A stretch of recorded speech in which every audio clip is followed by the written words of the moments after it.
Tov. Messiah Talishmaya avec l'aide du ciel. Je vais voir avec vous un point fondamental. Vraiment fondamental. Je pèse mes mots. Bezrat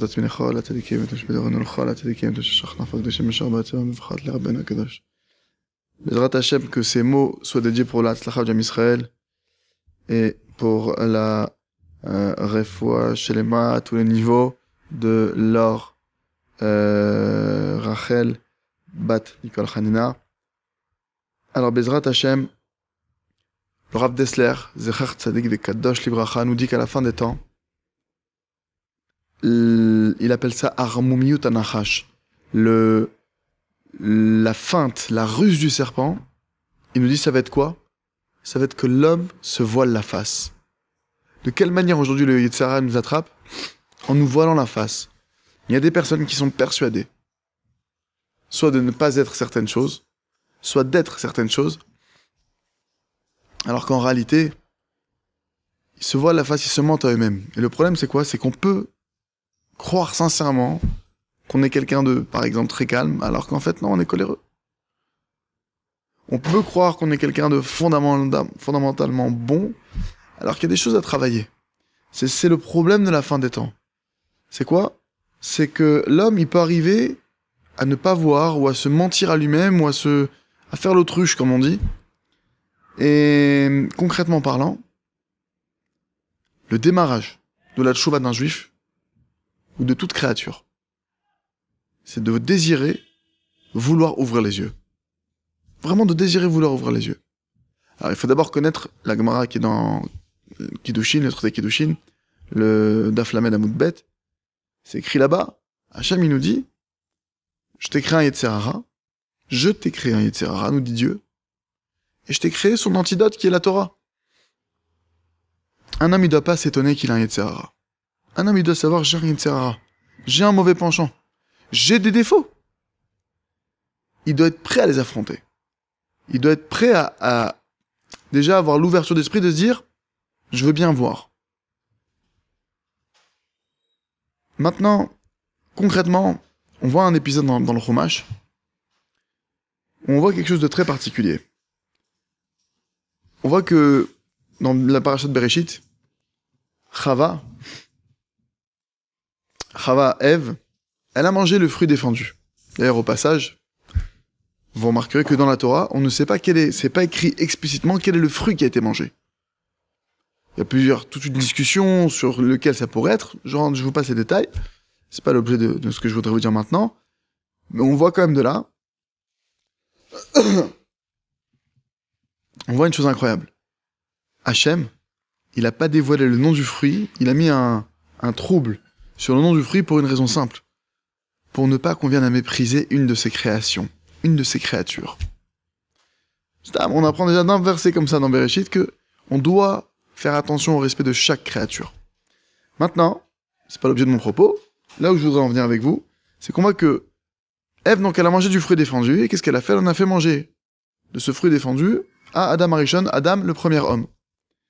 Et Hachem arrive, et Hachem demande à Adam, parce ils avaient pas conscience de la nudité, ils prennent conscience de la nudité, il y a un changement maintenant, le péché est rentré en eux, la mort est rentrée en eux, le monde change, le monde il est aujourd'hui tel qu'il est, parce qu'il y a eu cette transgression, alors qu'à l'origine on était tous censés vivre éternellement, etc. Maintenant, chose incroyable que Adam Arishon dit à Hachem. Imaginez Dieu maintenant qui vient lui demander, Adam, qu'est-ce qui s'est passé? Regardez ce que lui répond Adam Arishon. Adam lui répond, Vayomer à Adam, il a dit l'homme, Aïcha, Asher Natat, il m'a dit, la femme que tu m'as donnée. C'est exagéré. Il était tout seul. Et là, il dit la femme que tu m'as donnée. Sous-entendu, c'est toi qui m'as donné cette femme, et c'est elle qui m'a fait manger le fruit, sans elle, j'aurais pas fauté. C'est pas le plus fou dans ce verset. C'est déjà, voilà, faire très attention à l'ingratitude. Et il dit, la femme que tu m'as donnée, Inatnali, elle m'a donné, Minaetz, elle m'a donné de cet arbre-là. De ce fruit-là. Elle m'en a donné. Donc en gros, il se déresponsabilise. Et la fin du verset, alors là, elle va vous clouer. Qu'est-ce qu'il a dit Adam Rishon à Dieu? Va ochel. Donc, Ève, c'est elle qui m'a donné du fruit défendu. Et j'en remangerai. Quand on lit ça, je dis, attends, je comprends pas. Adam Rishon, c'est extrêmement chutzpah. Il dit à Hachem, j'en ai mangé et j'en remangerai maintenant.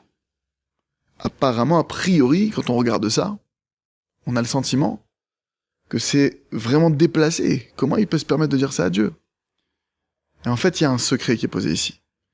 Secret que le Rav Arushi ramène dans Began Hadad, dans le jardin de la connaissance, au nom d'un Rav, j'ai oublié son nom, Mechila. Et il dit en fait, c'est quoi? Et j'en mangerai. Adam Arishon, en fait, au contraire, c'est à son avantage d'avoir dit ça. En fait, Adam Arishon, il a été capable de dire à Hachem la vérité. Hachem, je te dis la vérité. Le fruit que j'ai mangé, maintenant que j'ai goûté au fruit défendu, j'arriverai pas à m'empêcher d'en reprendre. Je vais en remanger. La faute, elle est rentrée en moi. Ça y est, c'est trop tard, je suis piqué. Imaginez quelqu'un, il passe devant un plat, à l'odeur, déjà, il craque. Il craque, il devait pas en manger, rien qu'il a senti l'odeur, il a pas pu se retenir, il a mangé. Mais une fois qu'il a goûté le plat, c'est fini. À plus forte raison qu'il peut plus s'empêcher. Adam Arishon, au contraire. Là, à ce moment-là, il a fait preuve d'une grandeur d'âme qu'on doit tous avoir. D'être capable de dire la vérité. J'ai ce problème, et je suis sous l'emprise de ce problème. Parce que tant qu'un homme, il n'a pas compris là où il était bloqué dans sa vie, là où il avait des problèmes, alors qu'est-ce qui se passe? Il demande pas d'aide à Hachem. Mais dès qu'un homme, il commence à comprendre qu'il y a un problème, qu'il est bloqué, qu'il est verrouillé, et qu'il peut pas s'en sortir tout seul, alors il va commencer à demander de l'aide. Et à qui peut nous aider? Qui est le seul au monde à avoir des solutions? Parce qu'il y a aussi des gens qui demandent de l'aide et ils se trompent. Ils vont vers tout type de thérapie ou autre. Alors c'est sûr qu'on fait ce qu'on appelle l'ishtadlout.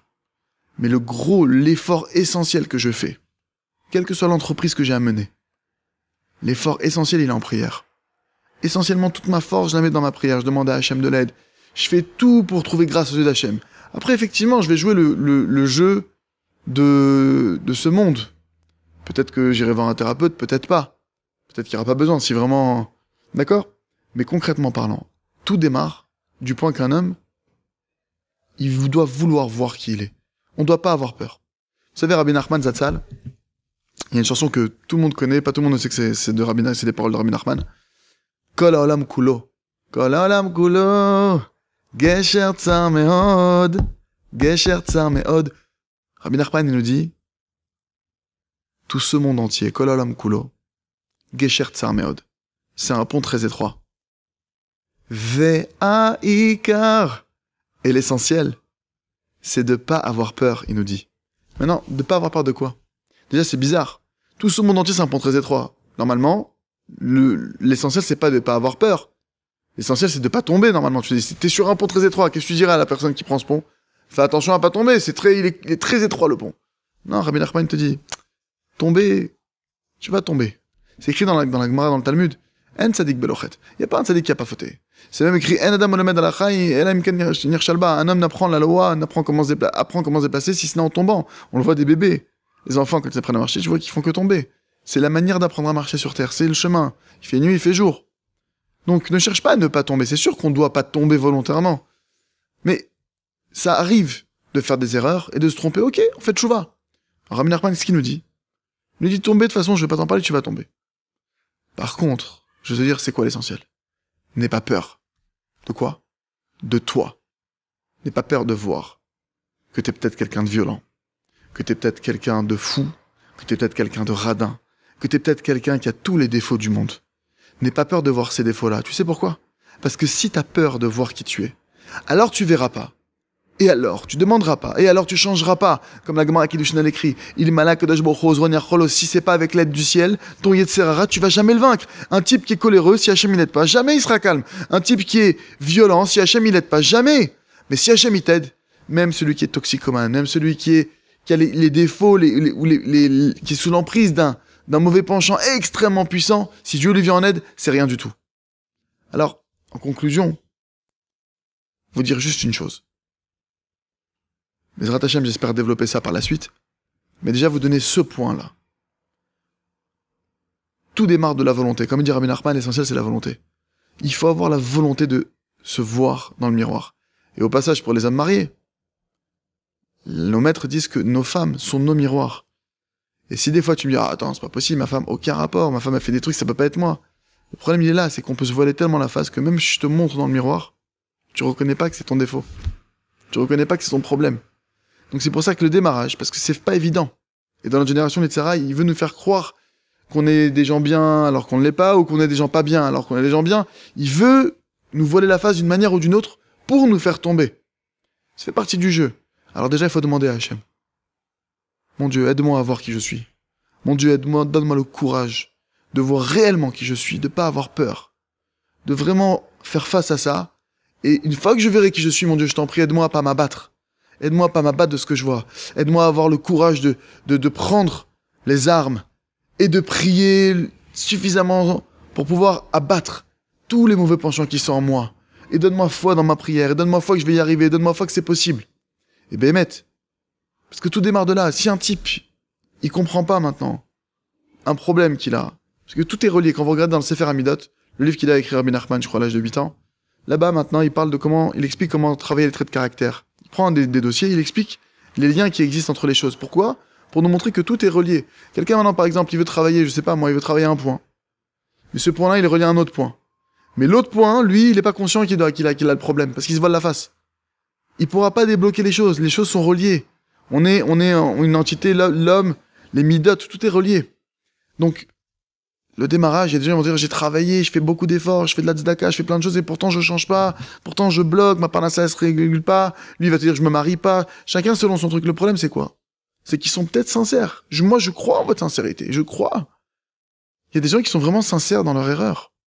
Mais il n'empêche qu'Hachem, dans sa grande miséricorde, tant qu'on change pas, il débloque pas, parce que ce serait au contraire de la cruauté. Le type, il a un problème.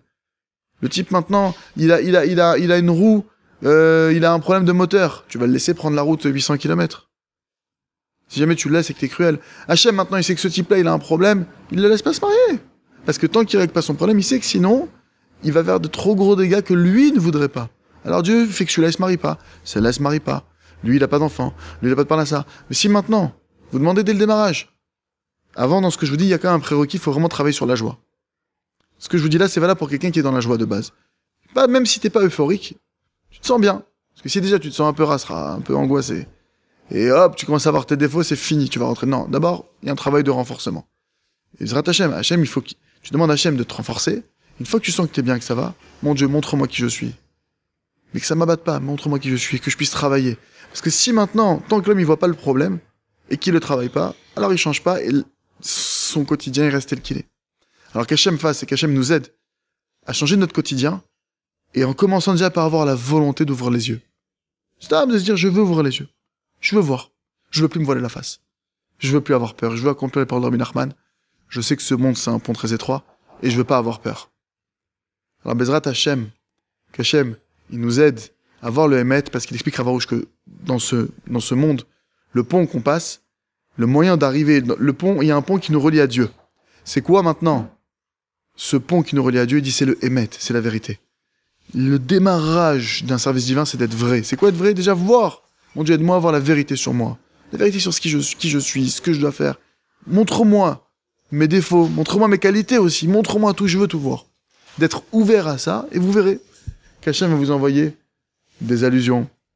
Hachem va vous envoyer des messages et des signes. Chazak, venit Chazak.